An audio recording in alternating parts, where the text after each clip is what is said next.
Welcome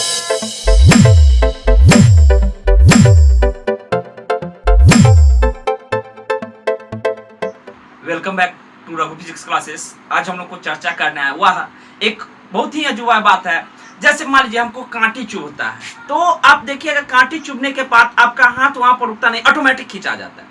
हमारा mind सोचता नहीं, फिर भी वहां से पीछे आ जाता है। सिमिलर घटना, अगर मान लीजिए आप कहीं पर जा रहे हैं, अगर बगल से कोई आग की लुत्ती पड़ जाए बगल में, तो ऑटोमेटिक वहां से हाथ चुभेगा। जैसे मान लीजिए कहीं पर आग को छू रहे हैं, अगर छू रहा है तब तो आपका दिमाग उस समय कॉन्सेंट्रेट रहता है, तो आप उस समय हाथ को छिप लेते हैं। बट अगर आपका ध्यान नहीं है, फिर भी अगर आपके बगल में अगर आग सटता है, तो आपका हाथ वहां से ऑटोमेटिक छिप जाता है। जैसे कोई सामान ऊपर से गिरेगा, आंख पर फेंकेगा, तो आंख ऑटोमेटिक बंद हो जाता है। यह ऑटोमेटिक बंद होने के पीछे राज क्या है, इस पर थोड़ा चर्चा करते हैं। यहाँ पर एक बायोलॉजिकल टर्म है, उसका नाम है रिफ्लेक्स आर्क। इसके कारण ऐसा होता है। रिफ्लेक्स आर्क क्या होता है, इसको थोड़ा समझा दे।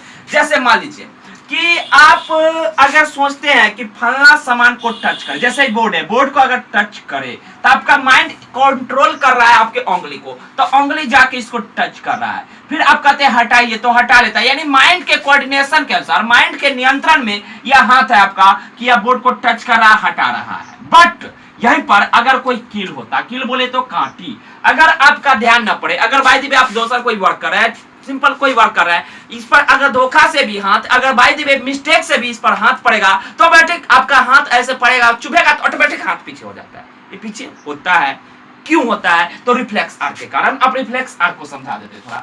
जैसे मान लीजिए आपका ये हाथ है, अगर ये हाथ है तो इसमें बहुत सारे नर्व्स होंगे। नर्व्स कहने का मतलब यहां से, तो आप रिफ्लेक्स आर्क जितना जगह भी जोड़ है, जोड़ जैसे कि उंगली में हो गया, फिर ये उंगली सब है तो वहां पर रिफ्लेक्स होगा, या क्योनी हो गया, या फिर आपके पोखरा बोले यानी शोल्डर बोल सकते हैं आप, कंधा को यहाँ पर, उसके बाद इससे आगे, तो आपको ज्यों ही यहाँ पर कांटी चुभा, तो यहाँ से इंफॉर्मेशन सबसे पहले क्या होता है कि इंफॉर्मेशन इस जोड़ पर जाएगा, इस जोड़ पर जाएगा और इस जोड़ पर जाएगा, तो इस दोनों का रिफ्लेक्स आर्क पावर थोड़ा कम होता है, तो यहां से इंफॉर्मेशन यहां पर जाता है, और जाने के बाद जब तक माइंड तक पहुंचता है, आपके सर तक पहुंचा माइंड तक, उससे पहले माइंड को सोचने से पहले क्या करता है कि यहां से यह कोऑर्डिनेट करता है और बोलता है कि नहीं यहां से हाथ छिप ले।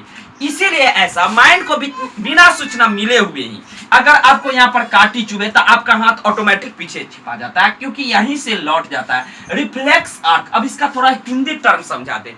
रिफ्लेक्स के मतलब क्या होता है?